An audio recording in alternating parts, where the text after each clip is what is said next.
সুপ্রিয় দর্শক, স্বাগত জানাচ্ছি। বাংলাদেশ ভারত প্রতিবেশী দেশ দুটি বন্ধু প্রতিম। এই দেশ দুটি সুসম্পর্ক দীর্ঘদিনের, কিন্তু কিছু ক্ষেত্রে ভারত বাংলাদেশকে নানাভাবে নির্যাতন করে নিজেদের সুবিধা নিতে দ্বিধাবোধ করে না। এই যেমন পানি নিয়ে দেশটি বাংলাদেশের সাথে বিমাতা সুলভ আচরণ করে থাকে। এই দুই দেশের অভিন্ন নদীগুলোর উজানে বাদ দিয়ে নিজেদেরকে মাতবর হিসেবে জাহির করেছে ভারত। আন্তর্জাতিক আইনকে অমান্য করে ইচ্ছেমতো পানি ছাড়ে আর আটকিয়ে রাখে। এতে বাংলাদেশে অকাল বন্যা কিংবা খরা তৈরি হয়। এর মাধ্যমে চরম বিপাকে পড়ে বাংলাদেশ। সম্প্রতি ফেনী সহ পূর্বাঞ্চল ও পার্বত্য এলাকায় হরকা বানের অন্যতম কারণ ভারতের এমন আইন ভঙ্গ। প্রশ্ন হচ্ছে, ভারত কি ধরনের আইন ভেঙেছে, আন্তর্জাতিক মহল কি বলছে? এসব প্রশ্নের উত্তর সহ ভারতের জল সন্ত্রাসের আদ্যপান্ত নিয়ে সাজিয়েছি এবারের পর্বটি। বিস্তারিত জানতে পুরো ভিডিওটি দেখুন। দর্শক, চলুন চলে যাই মূল ভিডিওতে।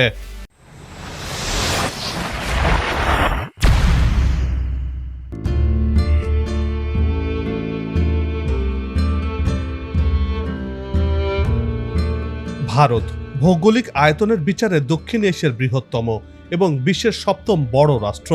সুপ্রাচীন কাল থেকেই ভারতীয় উপমহাদেশ অর্থনৈতিক সমৃদ্ধি ও সাংস্কৃতিক ঐতিহ্যের জন্য সুপরিচিত। অন্যদিকে জনসংখ্যার বিচারে এটি বিশ্বের সর্বাধিক জনবহুল রাষ্ট্র।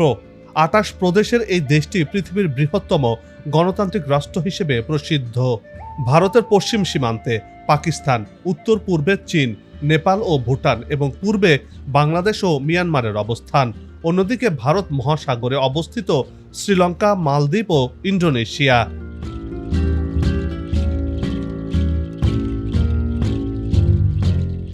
অন্যদিকে বিশ্বের সবচেয়ে বড় উপসাগরের কূল ঘেঁষে গড়ে উঠেছে বাংলাদেশ।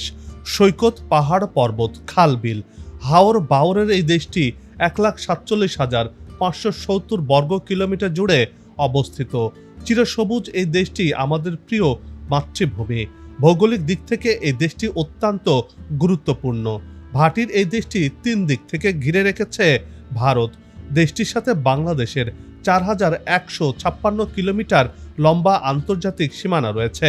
বাকি একদিকে মিয়ানমারের সাথে বাংলাদেশের সীমানা রয়েছে।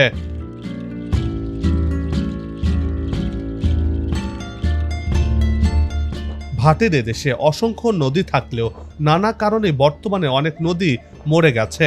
নদীমাতৃক এই দেশে বর্তমানে জীবন্ত নদ নদীর সংখ্যা ১,০০৮টি। সব মিলিয়ে এসব নদীপথের দৈর্ঘ্য ২২,০০০ কিলোমিটার। এর মধ্যে স্বীকৃত ৫৭টি আন্তঃসীমান্ত নদী রয়েছে, যার ৫৪টি ভারতের সাথে আর ৩টি মিয়ানমারের সাথে রয়েছে। এগুলোকে আন্তর্জাতিক নদী বলা হয়ে থাকে।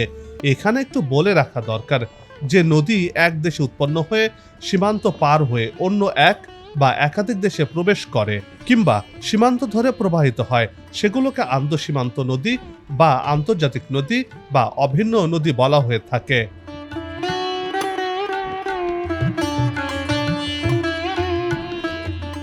বাংলাদেশ ভারত আন্তঃসীমান্ত নদ নদীর মধ্যে কুলিক নামের একটি নদ বাংলাদেশে উৎপন্ন হয়ে ভারতে প্রবেশ করেছে, আর বাকি ৫৩টি নদী ভারতে উৎপন্ন হয়ে বাংলাদেশ হয়ে বঙ্গোপসাগরে গিয়ে মিশেছে।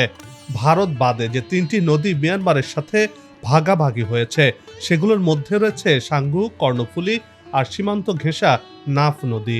শুধু সাঙ্গুকে বলা হয়ে থাকে বাংলাদেশের ভেতর থেকে উৎপন্ন হয়ে সাগরে পড়েছে।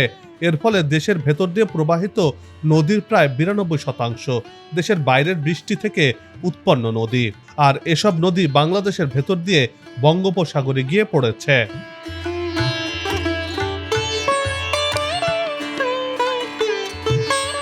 বাংলাদেশ ও ভারতের ভেতর দিয়ে যাওয়া এসব ৫৪টি নদীর মালিক প্রতিবেশী দুই দেশ। প্রায় প্রতিটি নদীর ওপর অজস্র বাঁধ দিয়ে ভারত বাংলাদেশকে আরও বেকায়দায় ফেলে রেখেছে। আন্তঃসীমান্ত নদীতে ভারত খেয়াল খুশি মতো বাঁধ নির্মাণ করে বাংলাদেশকে পানির ন্যায্য হিস্সা থেকে বঞ্চিত করছে। বলা যেতে পারে এক্ষেত্রে আন্তর্জাতিক আইনকে থোড়াই কেয়ার করছে ভারত। এর ফলে বর্ষায় শুধু বন্যা নয়, একই সঙ্গে শুষ্ক মৌসুমে খরা ও লবণাক্ততার সমস্যায় আক্রান্ত হয় বাংলাদেশের একটা বড় অংশ।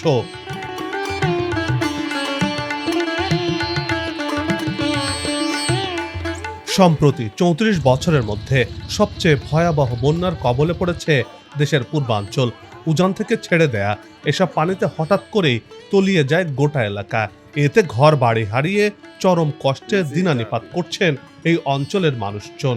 ভারতের ত্রিপুরা রাজ্যের পাহাড়গুলো থেকে নেমে আসা ১৫টি নদী ত্রিপুরার সীমান্ত ঘেঁষা বাংলাদেশে প্রবেশ করেছে এবং এই নদীগুলো দিয়ে বৃষ্টির পাহাড়ি ঢল বাংলাদেশে প্রবেশ করে থাকে। এর নদীগুলোর মধ্যে একটি হলো গোমতী, যা ত্রিপুরার ডুম্বুর লেক হয়ে ত্রিপুরার ভেতর দিয়ে ১২০ কিলোমিটারের বেশি এলাকা জুড়ে প্রবাহিত হয়ে কুমিল্লা জেলায় প্রবেশ করেছে। কিন্তু আন্তর্জাতিক নদীর উজানে ভারতের বাদ দেওয়ার কারণেই তাদের ইচ্ছে মতো পানি নিয়ন্ত্রণ করতে পারছে ভারত।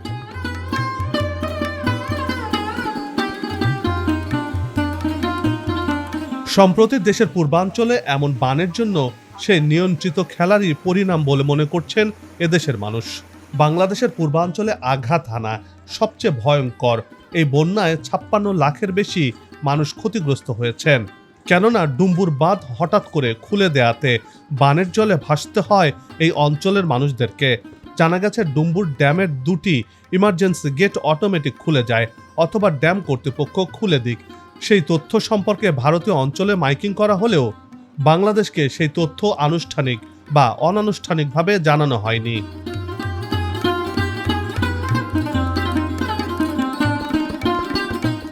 এ বিষয়ে আন্তর্জাতিক আইন কি বলছে, দর্শক চলুন সেই তথ্যটি জেনে নেওয়া যাক।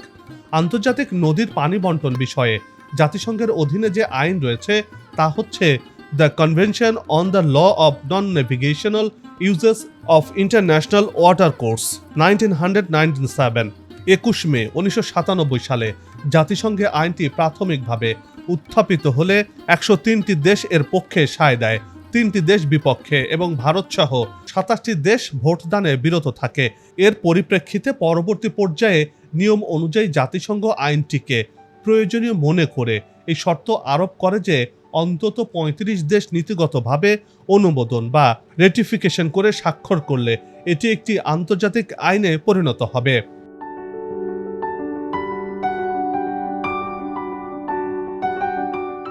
জাতিসংঘের এই আন্তর্জাতিক পানি প্রবাহ কনভেনশন সবচেয়ে বেশি বাংলাদেশের জন্যই প্রয়োজন, কারণ উজানের পানির ওপর এদেশের ভবিষ্যৎ। অনুসমর্থন করে জাতিসংঘে এই কনভেনশনের আলোকে প্রতিকার চাওয়ার সুযোগ রয়েছে, কিন্তু দুঃখজনক যে আজ পর্যন্ত বাংলাদেশ এতে অংশ নিতে পারেনি। ফলশ্রুতিতে উজানের পানি দেশে একবার এক এক রকম বন্যা সৃষ্টি করছে, আবার খরাও তৈরি করছে।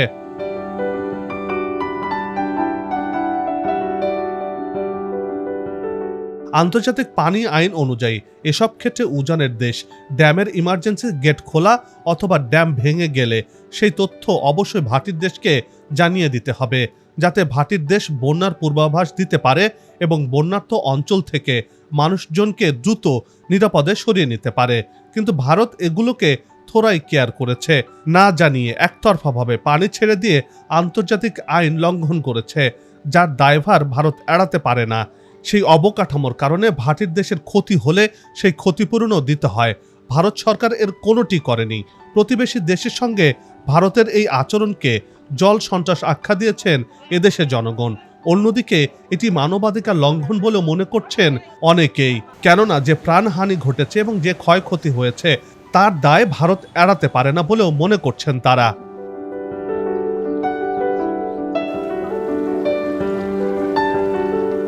সমরবিদ্যায় চতুর্থ জেনারেশনের যুদ্ধ বলে একটি কথা রয়েছে, যা হচ্ছে একটি গুলিও খরচ না করে একটি দেশকে নিয়ন্ত্রণে নিয়ে শোষণ করা যায়, আর সেটি ভালোভাবে করতে পারছে প্রতিবেশী দেশ ভারত।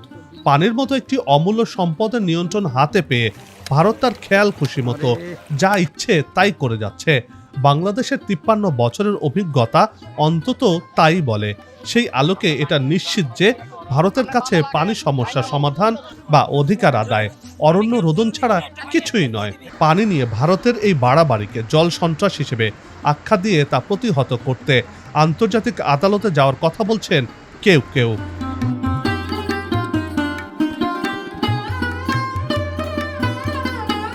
এমন জল সন্ত্রাসের কবলে হর হামেশাই পড়তে হয় বাংলাদেশকে। ফারাক্কায় ব্যারেজ তৈরি করে ভারত রীতিমতো বাংলাদেশকে নিয়ন্ত্রণ করার চেষ্টা করছে। কেননা পদ্মার রাজশাহীর অংশে বর্তমানে শুকনো মৌসুমে বিরান চরাঞ্চলে রূপ নিয়েছে। পানির অভাবে ভরা পদ্মায় আর জলের দেখা মেলে না। আবার নিজের বিপদ দেখলে কাউকে না জানিয়েই ফারাক্কার গেট খুলে দেয়। এতে বিপাকে পড়ে পদ্মাপাড়, বিশেষ করে রাজশাহী সহ গোটা অঞ্চল। যদিও গঙ্গার পানি নিয়ে ৩০ বছর মেয়াদী চুক্তি রয়েছে, এক্ষেত্রেও ন্যায্য হিস্সা থেকে বঞ্চিত হচ্ছে বাংলাদেশ।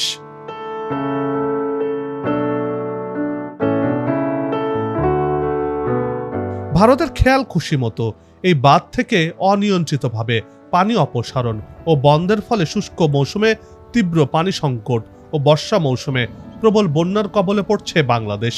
উত্তরাঞ্চলের মরুভূমির জন্য ভারত দায়ী, কেননা উত্তরের পাহাড়ি অঞ্চল সিকিম থেকে উৎপত্তি হওয়া তিস্তা নদীটি বাংলাদেশে প্রবেশের আগেই বাধা পায় ভারতের গজলডোবা বাঁধের কারণে। গুগল আর্থের ছবিতে দেখা যায় তিস্তা ব্যারেজের ওপারে পানিতে টইটুম্বর আর এপারে শুকনো মরু।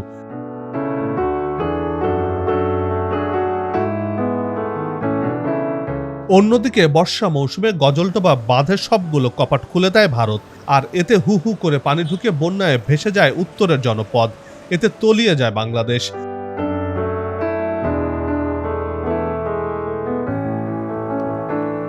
আর শুকনো মৌসুমে পানির অভাবে ক্ষেত শুকিয়ে চৌচির হয়ে যায়।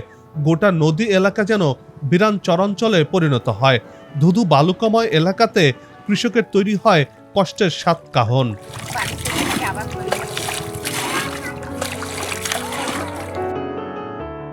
বাংলাদেশে এমন আকস্মিক বন্যা নজর কেড়েছে আন্তর্জাতিক মহলে।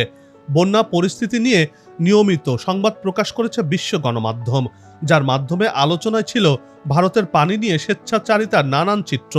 তবে ভারতের একাধিক গণমাধ্যম বাংলাদেশের বন্যায় ভারতের দায়কে নানাভাবে অস্বীকার করতে থাকে। বাংলাদেশে বন্যা পরিস্থিতির জন্য ভারত দায়ী নয়, এই মর্মে একের পর এক মিথ্যা সংবাদ প্রকাশ করতে থাকে দেশটির বিভিন্ন গণমাধ্যম।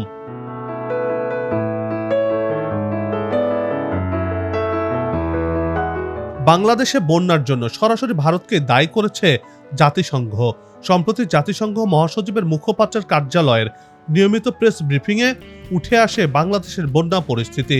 বিষয়টি বিশেষ গুরুত্ব পাওয়ায় প্রশ্নোত্তর পর্বের শুরুর আগেই বাংলাদেশের বন্যা নিয়ে মন্তব্য করা হয়।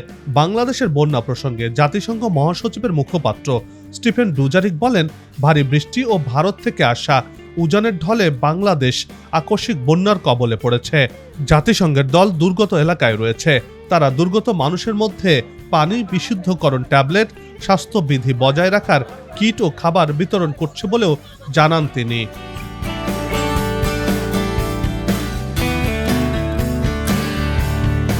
জাতিসংঘের এমন বিবৃতির পর গলার স্বর কিছুটা নামিয়েছে ভারত। দেশটির পররাষ্ট্র মন্ত্রণালয় বলছে, ফারাক্কা ব্যারেজের গেট খুলে দেয়া নিয়ে ভুল বোঝাবুঝির সৃষ্টি হয়েছে। ভারত এ বিষয়ে কি বলছে? তারা পানি বন্টন নিয়ে বাংলাদেশের সাথে কি আলোচনায় বসবে? পানির ন্যায্য হিস্সা কি বাংলাদেশ পাবে? এসব নিয়ে আগামী পর্বে বিস্তারিত থাকছে। দর্শক, সেটি দেখার আমন্ত্রণ রইল।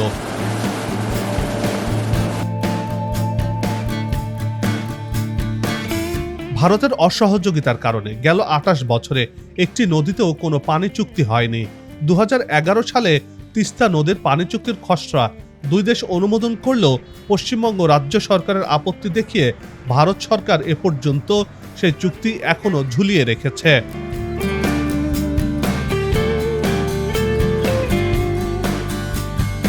সবাই মিলে গাছ লাগাই, দেশের পরিবেশকে বাঁচাই, আসুক নতুন দিন লাগু খাওয়া উন্নয়নের পালে, এমন প্রত্যাশা রেখেই পর্ব থেকে বিদায় নিচ্ছে।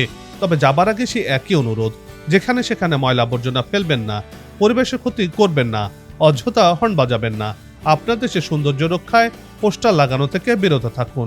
যদি চ্যানেলটিতে নতুন হয়ে থাকেন, ভিডিওটি ভালো লাগে, তাহলে চ্যানেলটি সাবস্ক্রাইব করে ভালোবাসায় আবদ্ধ করবেন। ভালো লাগা না লাগার বিষয়টি কমেন্টে লিখে জানাবেন। কি ধরনের ভিডিও দেখতে চান তাও জানানোর অনুরোধ রইল। আগামীতে আবারও দেখা হবে নতুন কোনো জায়গা, তথ্য, ইতিহাস আর উন্নয়ন চিত্র নিয়ে। নিজে ভালো থাকুন, দেশকে ভালো রাখুন, আমাদের সাথেই থাকুন, দেখতে থাকুন দেশের এগিয়ে যাওয়ার চিত্র। ধন্যবাদ।